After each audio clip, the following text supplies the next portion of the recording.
దేశంలో ఆడబిడ్డల పట్ల ప్రధానంగా చట్టాలు రావాల్సినటువంటి పరిస్థితి ఉంది.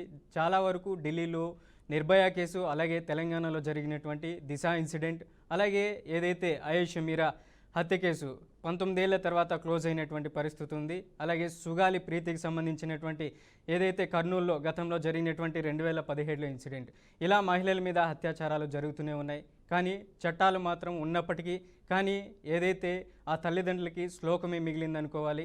న్యాయం మాత్రం జరగట్లేదు. సుగాలి ప్రీతికి సంబంధించినటువంటి విషయంలో కూడా న్యాయం జరగలేదు.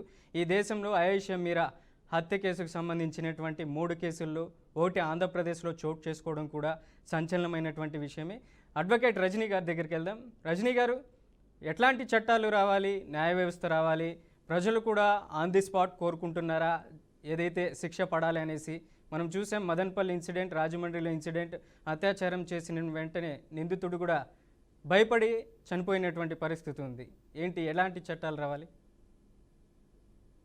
సార్, అది సాధారణ మహిళలు ఏమైనా మాట్లాడేసేయచ్చు కానండి, ఈ చట్టాల గురించి తెలిసిన వాళ్ళు చట్టాలని గౌరవించాల్సిందనే చెప్తామండి. ఎందుకంటే తెలిసి తెలియని మాటలు ఏంటంటే, తెలంగాణ దిశ కేసులో ఒక ఆడబిడ్డని నలుగురు కలిసి రేప్ చేస్తే దాన్ని గౌరవ సజ్జనార్ గారు తన హీరోయిజం చూపించుకోవడం కోసం ఎన్కౌంటర్ చేశారు. అది కరెక్టేనని మీ అందరికి అనిపిస్తుంది. నిజంగా వాళ్లే దోషులైతే ఆధారాలు పట్టి కోర్టులో పెడతారు, కానీ అప్పటికప్పుడు ఎన్కౌంటర్ చేసేంత స్థాయి ఉండదండి. అలా చేయాల్సి వస్తే పాపం ప్రత్యూష తల్లి ఆ ఫైల్ పట్టుకొని అదే సజ్జనార్ గారి ఆఫీస్ చుట్టూ మెట్లు అరిగే వరకు తిరుగుతానే ఉన్నారండి. ఎందుకంటే పెద్దవాళ్ళని తప్పించడానికి పేదవాళ్ళని ఇరికిస్తారన్న విషయం సాధారణ గృహిణులకి, పువ్వుతో పట్టుకొని బజార్లోకి వచ్చి ర్యాలీలు చేసే ఆడబిడ్డలకి తెలియదండి. వ్యవస్థలో ఏది నిజం ఏది అబద్ధం అనేది సుదీర్ఘమైన ఎంక్వైరీ తర్వాత తెలియడమే కానా కష్టంగా ఉంటే, మీరు టీవీలో చూసిన 2 ముక్కలు చూసి వాడిని ఉరి తీసేయండి, వాడిని చంపేయండి, అలాంటి వాళ్ళని చంపితే మీరెందుకు అడ్డం వస్తున్నారు?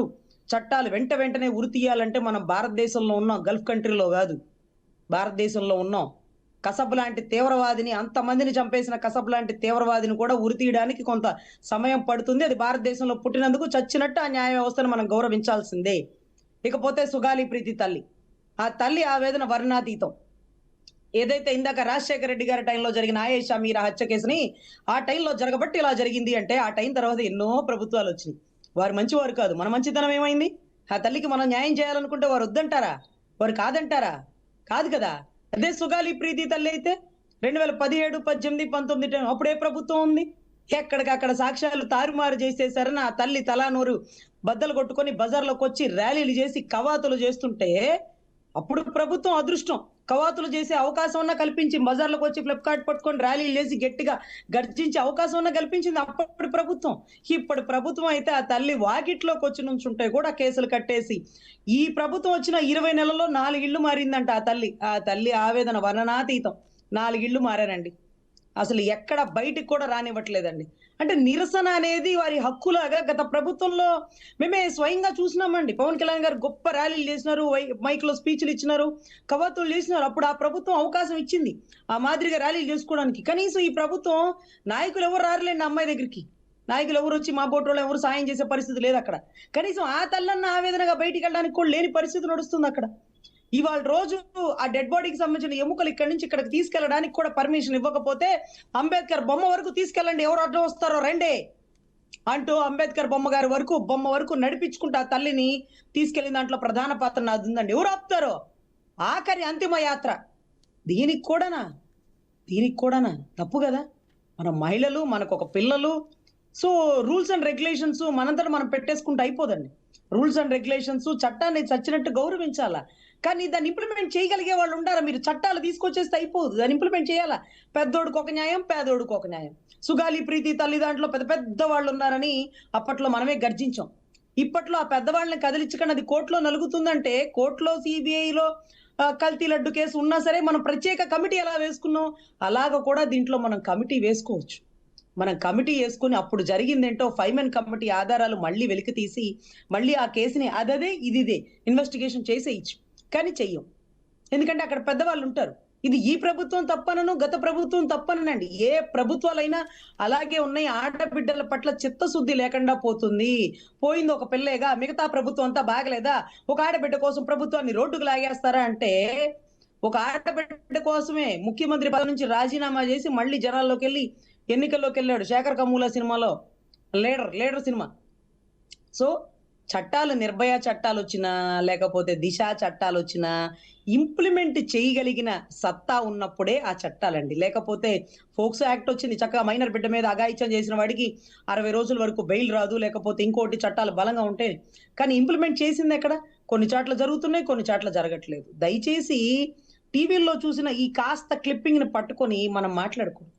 సుదీర్ఘ సత్యం బాబుని ఇలాంటి కొంతమంది ఉన్నారనుకోండి, ఉరి తీసేయండి, కాలువలో పడిపోయండి. అదే సత్యం బాబు అవమానంతో కాలువలో పడిపోయి ఉంటే, కాలువలో ఎవరన్నా నెట్టేసి ఉంటే 7 ఏళ్ల తర్వాత డెడ్ బాడీని బయటికి తీసి మేము ఇతను నిర్దోషి అని చెప్పాల్సి వచ్చేది.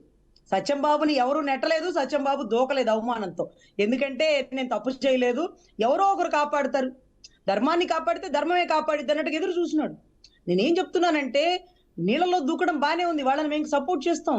కానీ చట్టం ఏంటంటే బలంగా ఉండి అతన్ని ఉరి తీయొచ్చు కదా, అతన్ని అరెస్ట్ చేయొచ్చు కదా, అతన్ని చూసి ఇంకొకటి తప్పు చేయకుండా చేయొచ్చు కదా. ఊరికే పోతా అందరూ నీళ్ళలోనే పడిపోతున్నారు, ఏంటో మాకు అర్థం కావట్లా.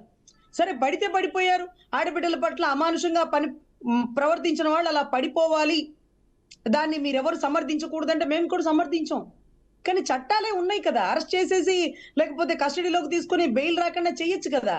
సో చట్టాలకు అతీతంగా పోతూ వాళ్ళని సమర్థిస్తారు, తెలంగాణలో దిశ కేసులో సమర్థిస్తారంటే ఏది నిజం ఏది అబద్ధం? అదే కదా ఫ్లెక్సీలు కట్టి కొట్టుకు సచ్చింది. ఏది నిజం ఏది అబద్ధం, ఏది పాపం? సో దయచేసి ఓర్పుగా, ఓపిగ్గా ఏది నిజం ఏది అబద్ధం అని తెలుసుకుని చట్ట ప్రకారం, ఆలస్యం అమృతం విషయం కాదండి, నిజమే నిదానమే ప్రధానం అనే సిద్ధాంతాన్ని ఫాలో అవుతుంది. 100 మంది దోషులు తప్పించుకోనిప్పటికీ ఒక్క నిర్దోషికి కూడా శిక్ష పడకూడదు. ఇందాక ఆవిడ ఎవరో చెప్తున్నారు, పుణ్యశీల గారు, 2014, 19లో ఏదో కేసు ఉందట, ఆవిడ దగ్గర ఉండి చూసినారట, 2024లో క్లోజ్ చేసినారట. 14, 19లో ఏం జరిగింది పాపం? ఏ ప్రభుత్వాలు ఉన్నా ఎందుకు అలా ర్యాగింగ్ కాబడింది? అప్పుడు ఉన్నటువంటి యూనివర్సిటీకి సంబంధించినటువంటి వైస్ ఛాన్సలరా ఎవరి పేర్లు రాసింది ఆ అమ్మాయి లెటర్లో? ఎందుకు ఇప్పుడు ఆ కేసు కొట్టేసినారు? ఇవన్నీ కూడా ఎంక్వైరీ చేసుకోవాలండి. పెద్దోళ్ళు ఉంటే కేసు పక్కకి వెళ్ళిపోతాయి, పేదవాళ్ళు ఉంటే మాత్రం ఎన్కౌంటర్లు బయటకు వచ్చేస్తాయి. సో అందరికి ఒకేలాంటి చట్టం రాసినటువంటి డాక్టర్ బిఆర్ ఆలస్యం అమృతం కాదు అనేసి కూడా మీరు కూడా చెప్తున్నారు, వాస్తవాలు కూడా ఉన్నాయి. కానీ ఆయిషా మీరా కేసు కూడా 19 ఏళ్ల నిరీక్షణ తర్వాత 2014లో దానికి సంబంధించినటువంటి సాక్ష్యాలు కూడా తారుమారు చేశారు, అవి దొరకనటువంటి పరిస్థితి. మొత్తానికి ఇలా భయపడేటువంటి అవకాశం ఉంది. ఏంటంటే సాక్ష్యాలు తారుమారు అవుతాయి, వెంటనే ఏదైనా నిందితుడు అత్యాచారం చేసిన ఏదైనా ఒక కేసులో అరెస్ట్ అయిన వెంటనే శిక్ష పడాలనేది కూడా ఈ ప్రజాస్వామ్యంలో 2-3 ఏళ్ళు శిక్ష పడాలని కోరుకునే వాళ్ళు ప్రజలు చాలామంది ఉన్నారు. రైట్, మనం కృష్ణవేణి గారి దగ్గరికి వెళ్దాం. ఎలా చూడొచ్చు అంటారు కృష్ణవేణి గారు?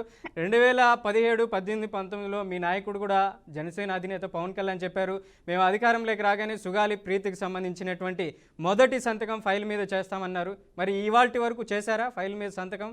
సుగాలి ప్రీతికి న్యాయం జరిగిందా? సుగాలి ప్రీతి కేసు అనేది బయటకు వచ్చిందంటేనే పవన్ కళ్యాణ్ గారి వల్ల అండి. ఆమెకి ఆర్థికంగా సాయం కావచ్చు, ఆమెకి రావాల్సినటువంటి కాంపన్సేషన్ కూడా రాకుండా ఆ రోజు ప్రభుత్వం నిర్లక్ష్య వైఖరిని అంటకట్టింది మా అధినేత పవన్ కళ్యాణ్ గారు. ఆడబిడ్డల గురించి కానీ, ఆడబిడ్డల చట్టాల గురించి కానీ, ఎవరి ప్రభుత్వంలో సుగాలి ప్రీతికి న్యాయం జరిగిందో ప్రపంచమంతా తెలుసమ్మా. మనం కృష్ణవేణి గారు 17, 19 ఏం చేశారమ్మా? చంద్రబాబు నాయుడు గారితో మీరు ఏ రకంగా మధ్యలో జగన్మోహన్ రెడ్డి గారికి కాబట్టి ఆ అమ్మాయికి రజనీ గారు కూడా చెప్పారు, ఏ ప్రభుత్వం కాదు, ఆమె రాజ్యాంగ ప్రకారంగా ఏ ప్రభుత్వం అయినా బాధ్యతగా ఇవ్వవలసినది ఇవ్వాలి కాబట్టి అది జగన్మోహన్ రెడ్డి గారు ఆచరించి చూపించారు. మరి మీ నాయకుడు ఏం చేశాడమ్మా?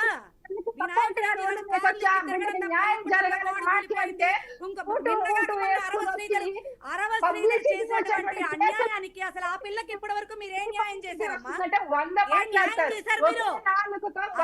అమ్మాయికి బయటికి వచ్చి నన్ను రేప్ చేశాడు, సంవత్సరం నన్ను వాడుకున్నాడు, నా కడుపు చేశాడు, నన్ను 5 సార్లు అబార్షన్ చేయించాడు, నా సంసారం కూలిపోయిందని అసలు రోడ్డు మీద పడితే ఎమ్మెల్యేని ఏం చేయగలిగారమ్మా? మాట్లాడుతున్నారు. బాబాసాహెబ్ రాజ్యాంగం కన్నా కూడా గొప్ప రాజ్యాంగం ఉన్న ఒక రాజ్యాంగం లాగా మీరు కూడా జనసేన రాజ్యాంగం రాస్తున్నారా ఏంటి? బాగా చెప్పలు తెచ్చుకోవడం బాగా అలవాటైపోయింది. పక్క వాళ్ళ క్రెడిట్ అంతా కొట్టడం మాత్రం వచ్చు. వాళ్ళకి బాగా సరదా అయిపోయింది. బాగా ఉన్నది వాస్తవాలు చెప్పండి అమ్మా, వాస్తవాలు చెప్పండి. ఫస్ట్ వాస్తవాలు చెప్పండి. మా నాయకుడు అరవటం వల్ల వచ్చింది. మీ నాయకుడు 17 నుంచి అరుస్తున్నాడు, 19 వరకు చంద్రబాబు నాయుడే ఉన్నాడు. మరి అప్పుడు ఎందుకు ఇప్పించలేకపోయావు తల్లి? అప్పుడు ఎందుకు మీ నాయకుడు ఇప్పించలేకపోయాడు? ఇచ్చాడు బాధ్యతగా. మీ నాయకుడు అరిచినందువల్ల కాదు, ఆమె దళిత బిడ్డ అయినందువల్ల రాజ్యాంగబద్ధంగా పిల్లకి ఇవ్వాలనేటటువంటి ఆలోచన ఆయనకి పెద్దలు చెప్పారు, ఆయన చేశారు. ఆ కన్సర్న్ ఇచ్చేసుకోకుండా మనం ఇచ్చేసాం, మనకి ఇంకా మీ నాయకుడు నెట్టెక్కి ఆ తల్లికి ఆల్రెడీ గవర్నమెంట్ జాబ్ హోల్డర్ అయితే ఆమెకు కూడా గవర్నమెంట్ జాబ్ ఇచ్చేసామని డబ్బు కొట్టుకున్నారు. అసలు ఏం మాట్లాడుతున్నారు తల్లి? ఊరుకుంటున్నాం కదా అని మరీ చెప్తారు. మా ఊరోడు ఎవరు లేకపోతే మా ఊరికి కథ ఒకటి చెప్తారన్నారంట మీలాంటి వాళ్ళందరూ కూడా. అమ్మ బాధ్యతగా మాట్లాడండి, ఇందాక నుంచి వింటున్నాం మీ మాటలు. కూతుళ్ళ కేసులు అడ్డు పెట్టుకుని తెర మీదకి రాలు ఊటి వేసుకున్న వాళ్ళ న్యాయం గురించి ధర్మం గురించి మాట్లాడలేదు. అల్లిపై పారిపోతే తల్లిలు పోరాటం చేశారు. ఆ తల్లిలకి ఇవాళ అన్యాయం జరిగి న్యాయం సమాధానం అయిపోయిందని మాట్లాడుతూ ఉన్నాం. ఈ రోజు జరుగుతున్నటువంటి అమ్మా రాజశేఖర్ రెడ్డి గారి టైంలో మీరైనా నాకు తెలిసి మీరు నాకంటే ఒక సంవత్సరం 2 సంవత్సరాలు ఏమన్నా పెద్దవాళ్ళేమో. నాకు తెలిసి నేను 2011 నుంచి రాజకీయాల్లోకి వచ్చానమ్మా. అంతకు ముందు మీరు ఎప్పటి నుంచి వచ్చారో నాకైతే తెలీదు. మనకి తెలిసిన రాజకీయం మాట్లాడదాం, మనకి తెలిసిన రాజకీయం మాట్లాడదామమ్మా. మనకి మనం ఏదో 11 నుంచి 14 నుంచి మనం రాజకీయాల్లోకి వచ్చేసాం కాబట్టి గత రాజకీయాల్లో ఉన్నటువంటి పెద్దల గురించి లేకపోతే ఆనాడు దివంగత ముఖ్యమంత్రి గారు రాజశేఖర్ రెడ్డి గారి గురించి మాట్లాడే స్థాయి మంది కాదు. పుణ్యశీల గారు మీరు అలానే ఉండండి. ఒకసారి కృష్ణవేణి గారి వర్షం తీసుకుందాం. కృష్ణవేణి గారు మీరు జనసేన నాయకురాలుగా ఉన్నారు. ప్రధానంగా ఏదైతే మీ అధినాయకుడు ఇచ్చినటువంటి పవన్ కళ్యాణ్ 2024 ఎన్నికలకు ముందు ఏదైతే సుగాలి ప్రీతికి సంబంధించినటువంటి ఆమె కర్నూలులోనే ఉన్నటువంటి కట్టమంచి రామలింగారెడ్డి స్కూల్లో చదువుతుంది. ఒక అమ్మాయి 10వ క్లాస్ విద్యార్థి, తనకు అన్యాయం జరిగింది వైసీపీ ప్రభుత్వంలో. 2024 ఎన్నికల ముందు ప్రతి ఎన్నికల ప్రచార సభలో చెప్పుకొచ్చారు మీ నాయకుడు, నేను రాగానే మొదటి సంతకం సుగాలి ప్రీతి కేసుకి సంబంధించి సంతకం చేస్తున్నారు. ఏంటి 2 ఏళ్ళు కావస్తుంది, ఇంకా సంతకం పెడుతూనే ఉన్నారు, ఇంకా జరగబోతుందా? ఒక విషయం చెప్తాను, చెప్పండి సార్. ఇదే విషయం చెప్తా. ఇదే సుగాలి ప్రీతి తల్లి గారు తన చిన్న బిడ్డను తీసుకుని వెళ్ళి ఏ రకంగా పవన్ కళ్యాణ్ గారిని కలిశారు. ఆ రోజు కూడా మా అధినేత పవన్ కళ్యాణ్ గారు భావోద్వేగానికి గురైనటువంటి పరిస్థితి. అలాగే ఒక చట్టం, ధర్మం, న్యాయం ఉంటది సార్, అది కోర్టు పరిధిలో ఉంటది. తర్వాత ఫైల్ మూవ్ అవడం కానీ మళ్ళీ ఆ కేసు మీద మళ్ళీ విచారణ చేపట్టడం కానీ మా అధినేత పవన్ కళ్యాణ్ గారి దగ్గరికి వెళ్ళిన తర్వాత మాత్రమే దాన్ని మళ్ళీ మూవ్ చేసినటువంటి పరిస్థితి. పవన్ కళ్యాణ్ గారి సంతకం పెట్టేయడానికి అక్కడ జడ్జి కాదు సార్, ఆ ఫైల్ మూవ్ చేశారా లేదా, దాని మీద విచారణ జరుగుతుందా లేదా, దాని మీద వైసీపీ వాళ్ళు రాజకీయం చేసుకుంటున్నారు. రాజకీయం కాదు, కావాల్సింది న్యాయం కావాలి. న్యాయం కావాలి. పవన్ కళ్యాణ్ గారు ఫైల్ మూవ్ చేశారు సుగాలి ప్రీతి తల్లి గారు వెళ్ళి కలిసిన తర్వాత. ఇది ఎవరికి తెలియదా అండి? ఇది మాట్లాడరా ఎవరు కూడా? మా అధినేత పవన్ కళ్యాణ్ గారు స్పందించిన తర్వాత ఫైల్ మళ్ళీ మూవ్ అయింది, అది మళ్ళీ విచారణ దిశగా ముందు. ఆయన ఫస్ట్ ఎలా చేసినటువంటి సమయంలో నిందితుల్ని పట్టుకోలేదనేసి కూడా ప్రధానంగా సుగాలి ప్రీతికి సంబంధించినటువంటి తల్లి ఎవరైతే ప్రీతిబాయ్ ఆమె కూడా చెప్పుకొస్తున్నారు. గుంటూరు జనసేన కార్యాలయం ముందు పవన్ కళ్యాణ్ ముందు కూడా ఆమరణ నిరాహార దీక్ష చేశారు. నా కూతురికి న్యాయం జరగలేదు, నిందితుల్ని పవన్ కళ్యాణ్ పట్టుకోబోతున్నారు అని చెప్తూనే ఉన్నారు, కానీ పట్టుకోవట్లేదు అని ఆమరణ నిరాహార దీక్ష కూడా చేసింది. ఏంటి ఎన్ని రోజులు? ఇంకా ఇప్పటికే దాదాపు 9 సంవత్సరాలు కావస్తుంది. వెంటనే ఆడపిల్లలకి న్యాయం జరిగింది, ఆ దోషులకి శిక్ష పడింది అంటే అది కాదంటారు సార్. అలాగే భారతదేశంలో కొన్ని చట్టాలు ఉన్నాయి, ఆ చట్టాల ప్రకారమే పనిచేయాలని చెప్తూ ఉంటారు. భారతదేశంలో చట్టాలు పనిచేయడానికి ఒక ఐఏఎస్ మేరా కేసులోనే 19 సంవత్సరాలు పట్టింది సార్. అలాగే ఒక ప్రత్యూష కేసులో ఎన్ని సంవత్సరాలు పట్టిందో మనం చూస్తాం. 24 సంవత్సరాలు పట్టింది, కానీ న్యాయం జరిగిందా? ఇద్దరికి న్యాయం జరగలేదు కదా. పట్టింది చెప్పేది ఇదే. ఆ విచారణ ముందుకెళ్ళడానికి వాళ్ళ చట్టాలు మార్చేయడానికి, కొత్తగా చట్టాలు ప్రవేశపెట్టేయడానికి జగన్మోహన్ రెడ్డి గారి లాగా మా అధినేత పవన్ కళ్యాణ్ గారు ముఖ్యమంత్రి కాదండి, దిశా చట్టం చేసేసేసి పెట్టేయడానికి ఇవాళ మా అధినేత పవన్ కళ్యాణ్ గారు ఒక డిప్యూటీ సీఎం గా పనిచేస్తూ ఉన్నారు. అలాగే ఆయన పరిధిలో ఆ కేసుని ఎంత ముందుకు తీసుకెళ్లి దాని మీద త్వరగతిన విచారణ చేపట్టమని మాత్రం ఆయన ఆదేశాలు ఇవ్వడం, అక్కడి నుంచి ఆ కేసు మూవ్ అవుతున్నటువంటి పరిస్థితి. అంటే పెద్ద పెద్ద కేసుల్లోనే 19 సంవత్సరాలు 20 సంవత్సరాలు టైం పట్టింది. ఇదే జగన్మోహన్ రెడ్డి గారి టైంలో కనీసం ఆ బిడ్డకి తల్లికి రావాల్సినటువంటి కనీసం ఆ కాంపన్సేషన్ కానీ ఆమెకి రావాల్సినటువంటి హక్కుగా వచ్చేటువంటి ఏ ఎస్సీ ఎస్టీ చట్టాల్లో వాళ్ళకి ఇవ్వాల్సినవి ఏవైతేనే అవి కూడా రావడానికి లేదు సార్. అంటే మేము పెద్ద పెద్ద లాయర్లం కాదు సార్, ఎందుకంటే మాకు లా కాబట్టి అంటే పేపర్ ముక్కలో తీసుకుని వచ్చి చదివేటటువంటి వ్యక్తులు కాదు, సమాజాన్ని చదివేటటువంటి వ్యక్తులుగా, ఒక సామాజిక వ్యక్తులుగా, సమాజాన్ని చదివేటువంటి వ్యక్తులుగా ప్రతి కేసు విషయంలోని ఎవరికి తెలిసినటువంటి అవగాహన వాళ్ళకు ఉంటుంది. ఏసీ రూమ్ లో కూర్చుని టీవీల ముందు మాట్లాడాలంటే ఈజీగా మాట్లాడేయచ్చు. రోడ్ల మీద వచ్చి పోరాటాలు చేసేటువంటి మహిళలకు తెలుస్తుంది ఆ బాధ. సమాజంలో జరుగుతున్నప్పుడు మాత్రమే తెలుస్తుంది. ఓన్లీ రాజకీయానికి మాత్రమే వాడుకుని రాజకీయ పలుకుబడిని డబ్బు సంపాదన ధ్యేయంగా పనిచేసేటువంటి వ్యక్తులకి సాధారణమైనటువంటి తల్లులు చేసేటువంటి పోరాటం అర్థం కాకపోవచ్చు. అర్థం కాదు కాబట్టి ముగ్గురు కలిసి ఇదయ్యారమ్మా.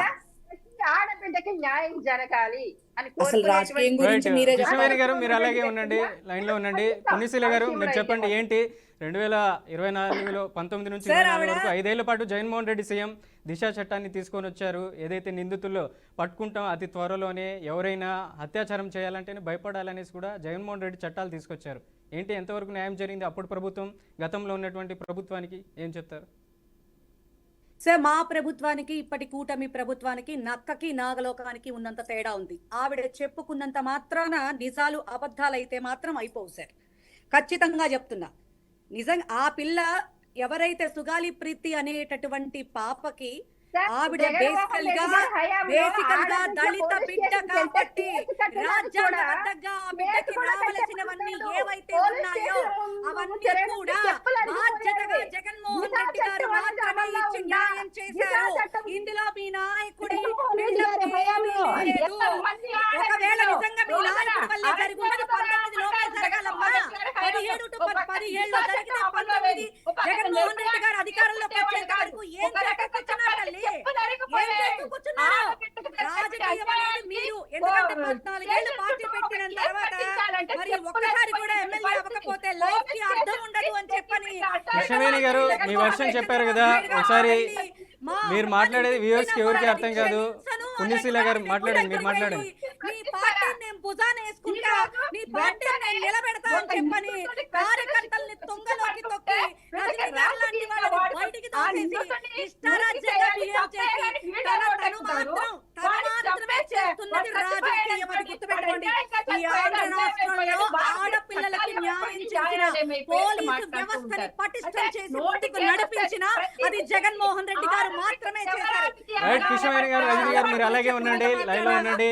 మనం రజనీ గారి దగ్గరికి వెళ్దాం. రజనీ గారు, ఏంటి మా ప్రభుత్వంలో న్యాయం జరిగింది, మా ప్రభుత్వంలో న్యాయం జరిగింది అనేసి కూడా ఇరు పార్టీలకు సంబంధించినటువంటి మహిళా నాయకురాలు చెప్తున్నారు. ఏంటి, ఎంతవరకు ఎవరు ప్రభుత్వంలో న్యాయం జరిగింది, ఎవరు ప్రభుత్వంలో న్యాయం జరగలేదు, నిందితులకి అన్యాయం జరగకుండా న్యాయం జరిగితే చాలనేసి ప్రజలు మొత్తుకుంటున్నటువంటి పరిస్థితి ఉంది, ఏం చెప్తారు? సరే, ఏ ప్రభుత్వాలు వచ్చినా నిందితులకి శిక్ష పడాలి, దోషులకి శిక్ష పడాలి, ఏదైతే నిజాయితీ పరులు బయటికి రావాలనే కోరుకుంటాం సార్. కానీ వాతావరణం ఎలా ఉంటుందంటే మనిషిని బట్టి చట్టం మారిపోతుందండి, మనిషిని బట్టి చట్టం మారిపోతుంది. పెద్దోడికి ఒక న్యాయం, పేదోడికి ఒక న్యాయం వెలుస్తుందండి. ఈ రోజు ఇచ్చిన మాట ఎంతవరకు నిలబెట్టుకుంటామంటే ఇక మనమేమి చేయలేము, అది కోర్టు పరిధిలో ఉంది అనేస్తాం. అప్పుడు కూడా కోర్టు పరిధిలో ఉందేమో మనకేం తెలుసు. సో మనం పోరాడింది ముఖ్యంగా సుగాలి ప్రీతి తల్లి విషయమే చెప్తున్నాను సార్. ఆయన ఆ రోజు పోరాడింది ఆ బిడ్డకి న్యాయం చేయడం కోసమే కానీ బెనిఫిట్స్ కోసం కాదండి. ఎకరం భూమి కోసమో, ఇంటి స్థలం కోసమో, ఆ కుటుంబంలో వచ్చే ఉద్యోగం కోసమో కాదండి. అది జగన్మోహన్ రెడ్డి గారు ఏమి ఇచ్చేది కాదు, రాజశేఖర రెడ్డి గారు ఏం తెచ్చింది కాదండి, బాబాసాహెబ్ అంబేద్కర్ గారు ఇచ్చింది. అది దళితుల కోసం, వాళ్ళ వెనకాల ఎవరు నిలబడరని ఆ కుటుంబానికి ఒక ఉద్యోగం, ఒక భూమి, ఒక ఇంటి స్థలం ఇవన్నీ కేటాయించి అప్పుడో పోతా రాసేసిందండి. అది మీరు నేను ఇచ్చింది కాదు, జగన్ రెడ్డి గారి ప్రేమతో ఇచ్చింది కాదు, లేకపోతే పవన్ కళ్యాణ్ గారి పోరాటంతో వచ్చింది కాదు. ఈవిడ కోసం అంటే ఆయన పోరాడారు, కొన్ని వందల మందికి వస్తుంది ప్రతి సంవత్సరం. ఆయన కోసం ఎవరు పోరాడుతున్నారు మరి, వాళ్ళ కోసం వాళ్ళు ఎవరో కూడా తెలుసా వీళ్ళకి? తెలీదు, అయినా వస్తుంది. ఎందుకంటే అది వారికి ఇచ్చినటువంటి చట్టం, అయినా మా ప్రభుత్వంలో మేము ఇవ్వము అని మొండికే ఇచ్చండి. కానీ ఒక ఆడబిడ్డ విషయం కదా, అప్పట్లో ఉండే వైసీపీ ప్రభుత్వం కూడా ఎకరో 2 కోట్లు ఖరీదైన భూమి అని ఈ రోజే పవన్ కళ్యాణ్ గారు చెప్తున్న మాట కూడా మీరు వినాలా, ఎకరం 2 కోట్లు ఖరీదైన భూమి ఇచ్చినారని. సో అంత 2 ఉద్యోగాలు అన్న 2 ఉద్యోగాలు కాదు, ఒక ఉద్యోగం. ఆయన తెలియక వాళ్ళు ఎవరో రాసి ఇచ్చినారు, ఒక్కరు చెప్పేసినాడు, కానీ ఒక ఉద్యోగమేనండి ఆ కుటుంబానికి వచ్చింది. ఆయన మర్చిపోయి ఉంటారు ఆ విషయాన్ని. ఎనివే ఆడబిడ్డకి న్యాయం జరగాలి, ఎంతో మంది ఆడబిడ్డలు న్యాయం జరగాలి. అది ఆయన కొద్ది గొప్ప చేయగలుగుతాడు, చేస్తాడు అనే నమ్మకం పెట్టుకున్నాం రాష్ట్ర ప్రజలు. ఇవాళ కాకపోతే రేపైనా చేయగలుగుతాడు. ఆడబిడ్డలకు కొద్ది గొప్ప తోడుగా ప్రభుత్వం, కూటమి ప్రభుత్వం, ముగ్గురు కలిసిన ప్రభుత్వం నిలబడాలి అని మనస్ఫూర్తిగా కోరుకుంటున్నానండి. ఏంటి పుణ్యశీల గారు ఏం చెప్తారు? ఖచ్చితంగా సార్, ఒక న్యాయవాది అని కాదు, ఒక మహిళగా నేను ఆవిడ మాటల్ని నేను ఏకీభవిస్తున్నాను సార్. ఏ ప్రభుత్వాలైనా సరే బాధ్యతగా ఉండాలి. అలాగే రాజ్యాంగం అనేది డాక్టర్ బిఆర్ అంబేద్కర్ గారు మనకి ఇచ్చినటువంటి ఈ దేశంలో పుట్టిన ప్రతి ఒక్కడు కూడా, వాడు పెద్ద కులమైనా చిన్న కులమైనా ఇంకో కులమైనా ఆ రాజ్యాంగం ప్రకారం నడవవలసినటువంటి బాధ్యత ప్రతి ఒక్కళ్ళకి ఉంది. So beyond the limits. ఇప్పుడు ఆత్మహత్యలు చేసేసుకుంటే మరి సొసైటీకి నిజంగా చాలా సంతోషించారు. నిజంగానే చాలా మంది పోనీలే దరిద్రుడు పోయాడు, ఆ బిడ్డను అలా చేసినందుకు వాడికి ఆ చావు వచ్చింది అని చెప్పని అనుకున్నారు. 100% ఒప్పుకోవాలి. వాడు ఎట్టా చచ్చినా వాడి చావుని ప్రతి ఒక్కళ్ళు ఎంజాయ్ చేస్తారు, ఇది వాస్తవం. కానీ సొసైటీలో ఇంకొకడికి భయం రావాలంటే చట్టం ఏం చెప్పాలి, చట్టం ద్వారా ఈ సమాజానికి ఏం తెలియాలి?